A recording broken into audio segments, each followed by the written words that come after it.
is next. I think she's here.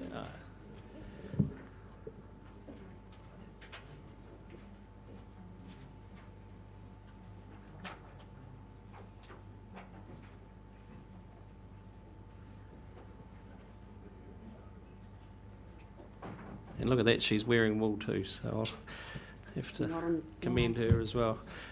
Good morning, Megan. I think we're still morning, might be just afternoon. 10 minutes? No. Do you give me a ballot? 8? I can do, yeah. No, oh, yeah. Well, Okay. yeah. Oh, So we'll start now so you understand where we're going. Thank you and good and welcome. Thank you. Hello, everybody in the audience. I'm going to read my submission, but I'm really hoping that there can be a discussion around this and specifically looking at each other rather than looking down at the notes, because this is a great opportunity for someone like me from the public now to be able to eyeball you all. And I think that's probably why we've got a significant number of people wanting to submit verbally, because this has felt like a very one-way street. And as much as we want to write letters to the editor and write talking points, we feel like we're Don Quixote waving at the windmills here. There's nothing coming back, and it's been frustrating, it's been exhausting, it's been depressing and overwhelming. It's frightening watching these webcasts, because we work, we don't have time for this. We pay you and trust you to look after our environment. It's your tagline.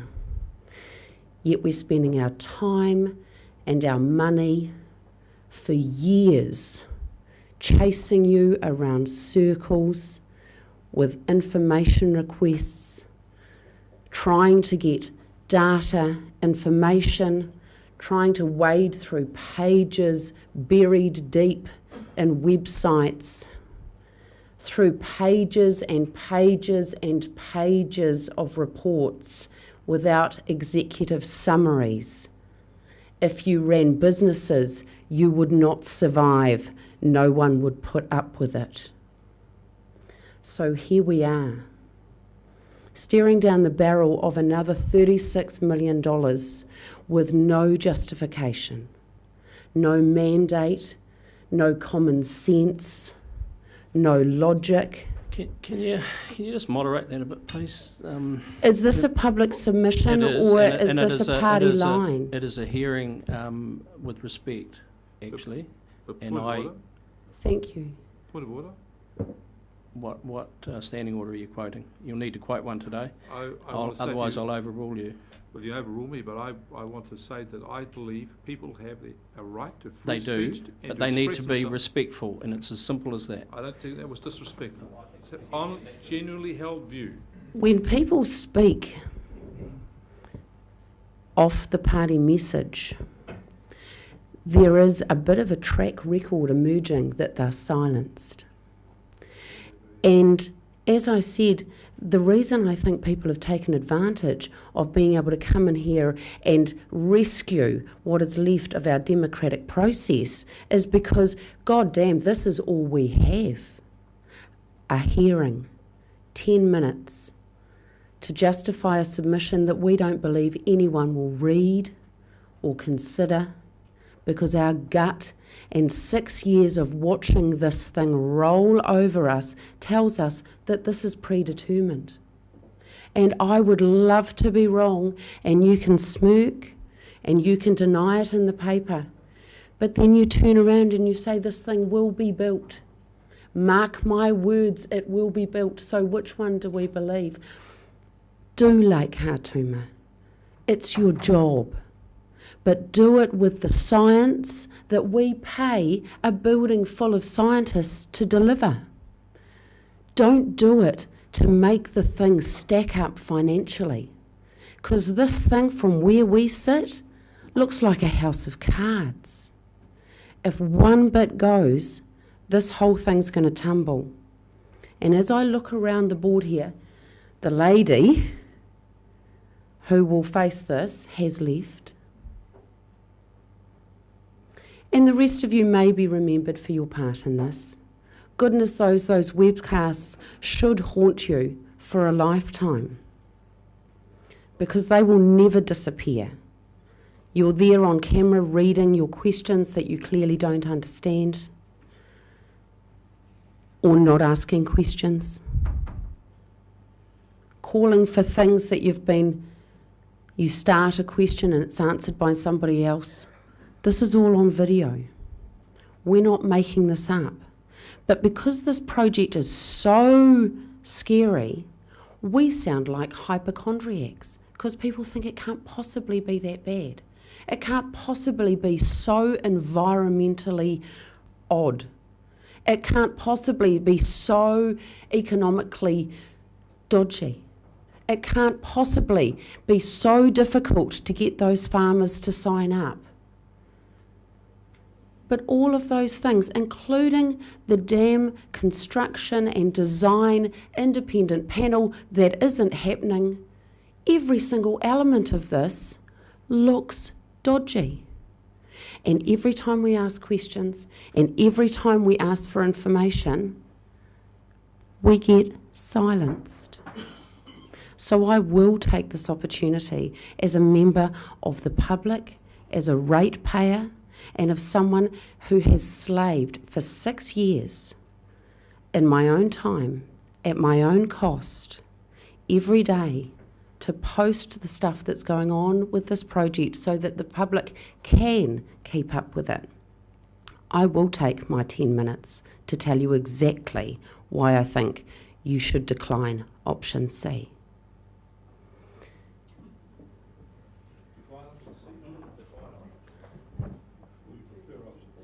To take option C and to decline that. Thank you. I was too busy eyeballing Fenton there. Okay. No evidence or justification has been provided to the public to support anything other than option C. The fact that this consultation has been forced on the council speaks volumes. The entire process has been undertaken in a manner that flies in the face of democracy, transparency, professional courtesy, and common sense.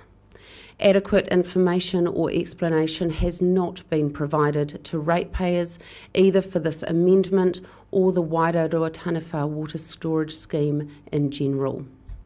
In Sitting Councillor Alan Dick's words, it is a shame and a travesty. Point of order, Mr. Chairman.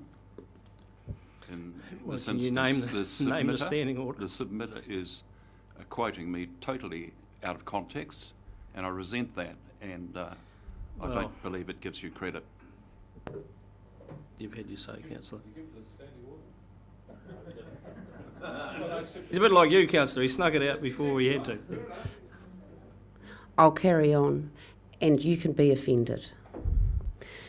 While councillors may be protected from legal liability, HBRC directors are not.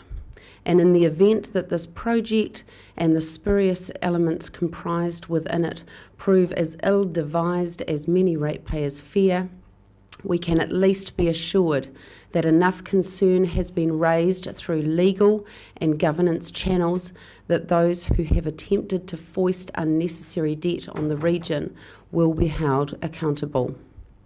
This amendment is a flagrant attempt to make a poorly constructed scheme look financially viable to investors when farmers, ratepayers and commercial investors have roundly rejected it. Council has no public mandate or moral right to continue to invent ways to keep the Roa Taniwha storage scheme alive. I'd like to also comment on the officers' responses. I was really disappointed in them. I know that a lot of people were in the public. I'm curious as to your responses when you read those and read and hear the submissions. Did you think that there were some elements missing as we did? What are you considering over the next 24, 48 hours? How seriously should we consider the process that we're sitting in on here? What did you think of the officers' responses to these submissions? Well, it's still to be discussed, actually, so hopefully you can watch the webcast tomorrow with respect and see where we end up. So we're actually almost out of time. See one question from anyone.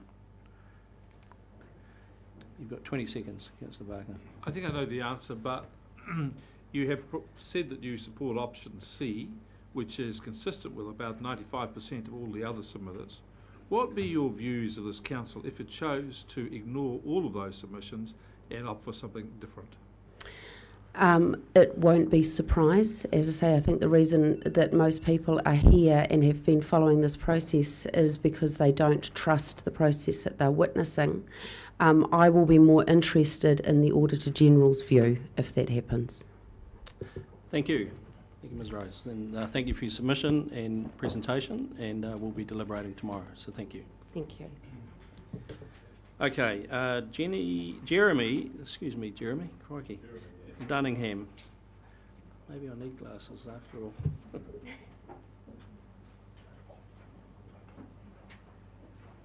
That's submission number 53.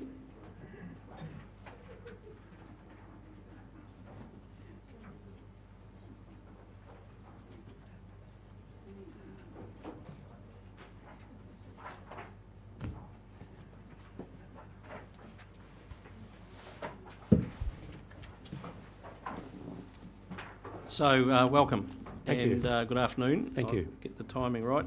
So 10 minutes. If you wish us to ask questions, can you please allow that in your time? Thank you. Thank you.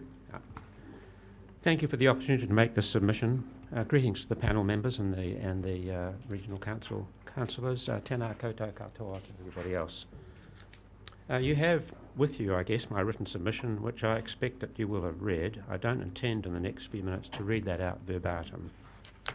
It clearly shows that I prefer option C. Instead, I want to reframe the process a little and make it not an argument about the facts, of which you have plenty and I have some, but rather focus on my credibility as a submitter and the issue of trust between an elected public body and its electors. You know nothing about me except what you see in front of you. You may say I'm a newcomer to the Bay and don't understand its ways.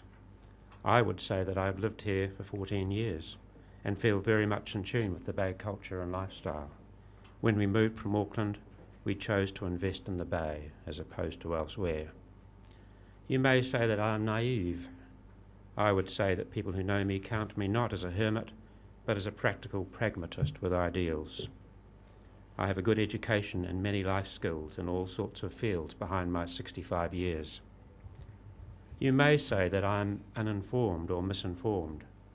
I would say that I have followed the damned debate to the best of my ability from the get-go, making use of what information I have been able to find from many sources. I will say that this hasn't been very easy, as it's not all on the table. You may say that I'm commercially or financially unaware or inexperienced, an ignorant townie who doesn't see the bigger picture.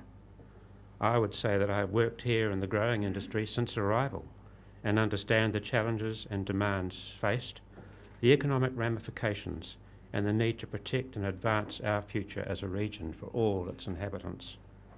That's the wide focus. I follow the business media, read widely on economic decision-making and environmental matters, and on international trends and experience. You may say that I am negative and anti-progress.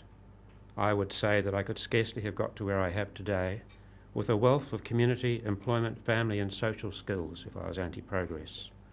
I would say that progress has to be balanced with the needs of the environment and all the people in it. You may say that I am biased.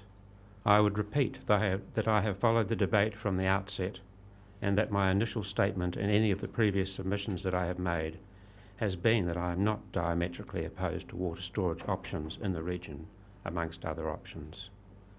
You may say that I am politically driven. I would say that I belong to no political party, instead recognising that the best ideas and policies come from a wide spectrum of political opinion. Finally, this is all about trust. As electors, we place a great deal of trust in any elected body, and in major decisions like this one, that modicum of trust is greater. But trust is a two-way process, and it works like this. When there is trust, there is cooperation. When there is trust, there is honesty. When there is open communication, there is cooperation. Do we as electors and you as elected have those vital specifications? I ask you to reflect on this. And I say it again, that with any major project like this, which involves public bodies and public money, it is imperative that the drivers of it take the public along with them. No evidence of this really suggests the fact. Thank you very much. Thank you, Mr. Dunningham. So, questions. I sort of had one to start with. Very hard to get the gist of, you're talking more about the dam build here, I think, but say it was built, would you consider that, assuming it was built, consider that stored water, which has a cost, would be beneficial to the environment, and should we pay for it? Simple question. No, I wouldn't. You wouldn't. So you don't see any benefit in environmental flows at all? No. Okay, thank you. Other questions? Now, it's your time, Councillor Barker. Thank you. I see that you support option C, which is consistent with over 95% of the other people here. Do you do so on the basis that you have seen or have not seen a scientific report that sets out all the issues? Do you do it on the basis that you have or have not seen a cost-benefit analysis which compares this $35 million to be spent on the tuki-tuki as opposed to other environmental issues? Or do you believe that this council should follow the wishes of the majority of ratepayers, of submitters, and if not, what would be your views of this council if it chooses to ignore 95% of submitters? As regards the evidence you talk about, I've seen some. I haven't seen it all because it's not there. Exactly. In terms of the council listening to what submitters have said, I would say that the council has a responsibility to follow the fact that 95% of people are opposed to this particular option. I find it disingenuous that council staff have said that no ratepayer money will be at risk because the money for the dam and these changes will be generated by council investments. But in my view, those council investments are all public money. They've all been set there by the public as assets in the past, and therefore money generated from them is public money, in my view. Absolutely right. Councillor Pipe. Are you aware that during the Board of Inquiry there was a number of experts who gave evidence, and some of that expert witness said that over and above the flushing flows, that environmental flows would be of great benefit to the environment? I attended the Board of Inquiry and made a submission to the Board of Inquiry. Yes, I am aware of that.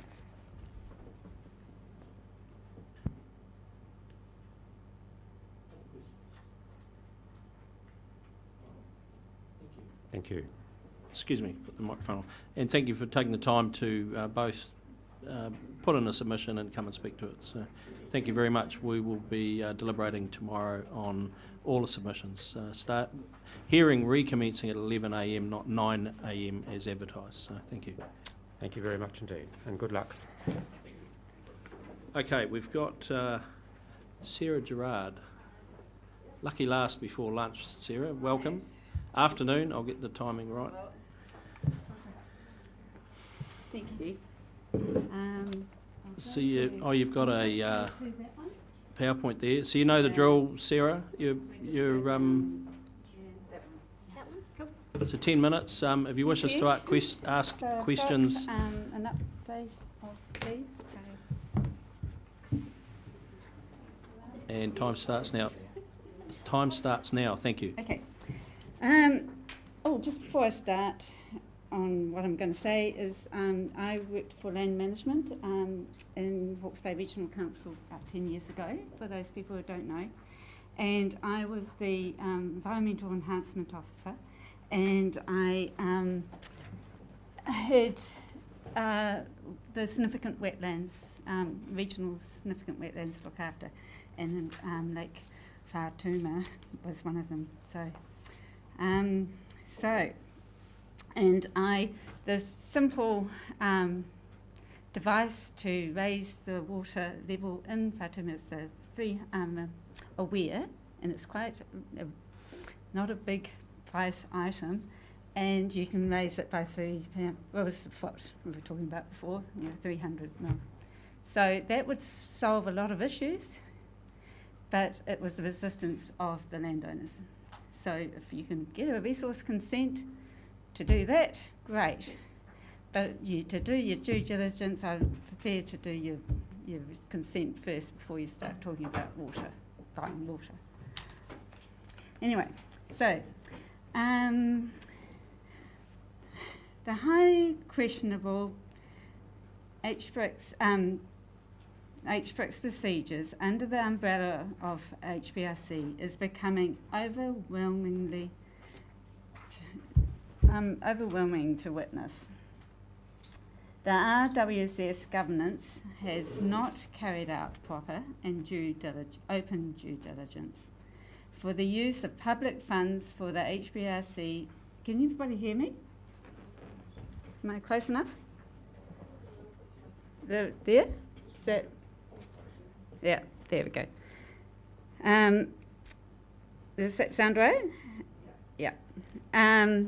So the RWSS governance has not carried out proper and open due diligence for the use of public funds for the HBRC Foundation Water User Agreement. And this public consultation process is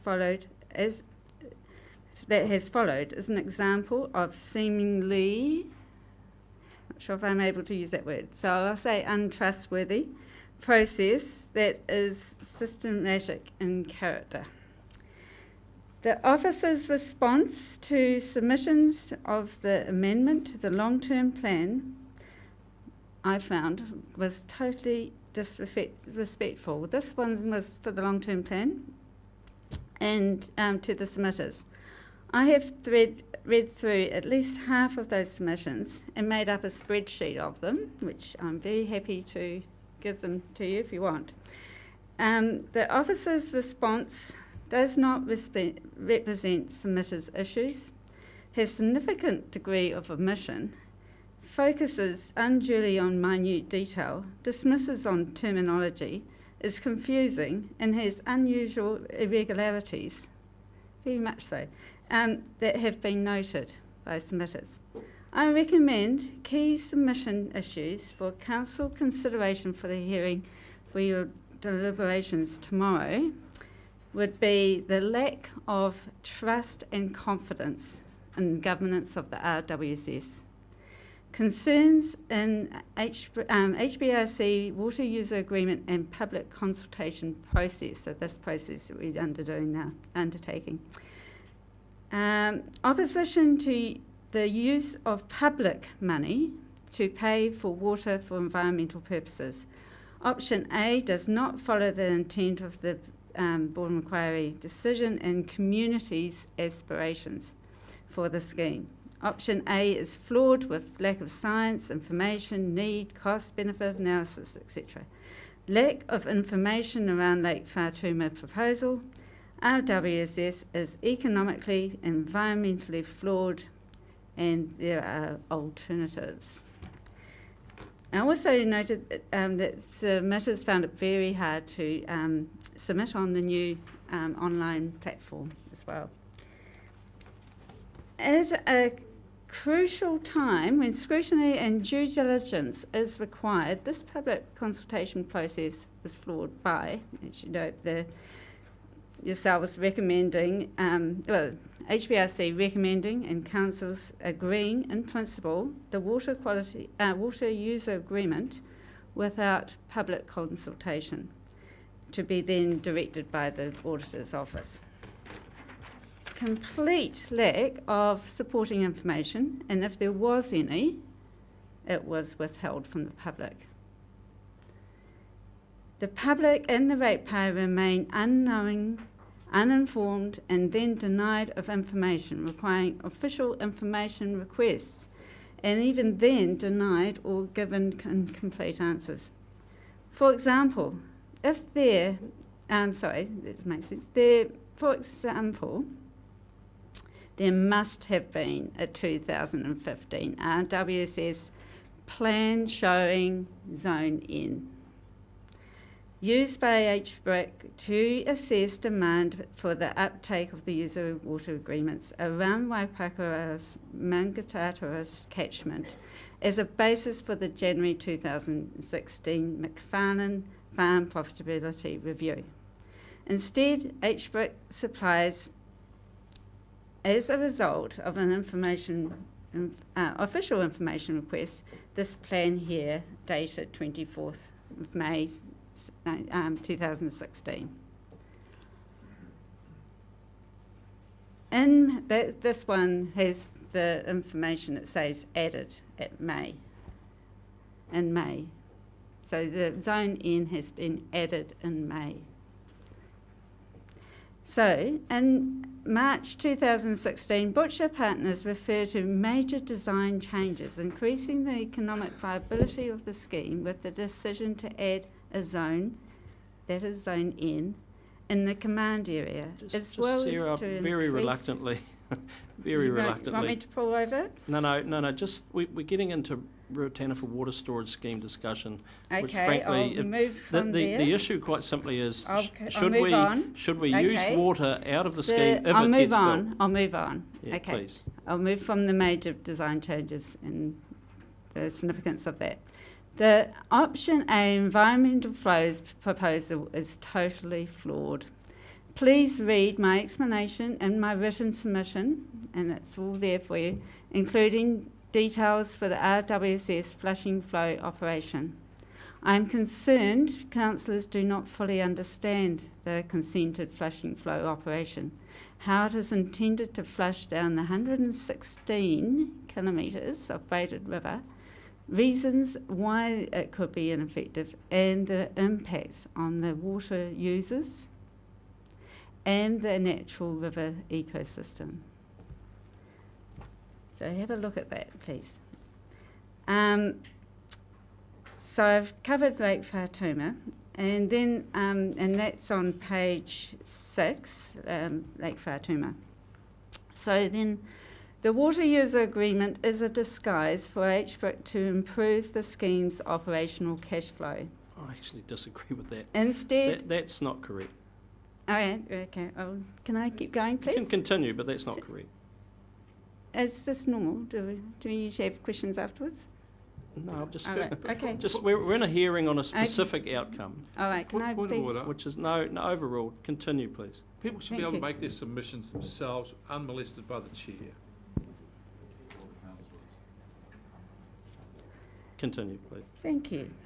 Instead, I consider river, stream, lake and estuary management and monitoring costs carried out by HBRC, that is, where applicable, as an effect of the RWSS, should be passed on to RWSS commercial water users. So I'm asking, instead of we being charged for water, we should Hawke's Bay Regional Council should be charging for the services of management and monitoring of the streams and rivers that are used for conveyance of the RWSS. Dividends from HBRC assets should be available to further science and facilitation of environmental projects throughout Hawke's Bay, including aquifers. And then I go into the poor track record of managing the environment, so I'll skip that one. And again, that's about the main dam. I probably could read you this, maybe. The RWSS concession, this is on page 8, deed should ensure environmental flows are a key function, and there is a provision in supplementing minimum flows for the rivers, streams and lakes, ensuring habitat and ecosystem protection and enhancement under RWSS distribution area at no cost to HBRC. So that should be within the concession deed. Thank you. And So therefore, we're finished. No, I we're out of support- time, Sarah. I You support C. option C. Good on you. Thank you. Thank you. And thank you for taking the time to submit. And barring a couple of interjections there, thank you very much for your presentation. So we will deliberate tomorrow. recommencing the hearing at 11. We will now adjourn for lunch and reconvene at 12:55 for a 1 o'clock start, please. There's the maps here too of the, yes.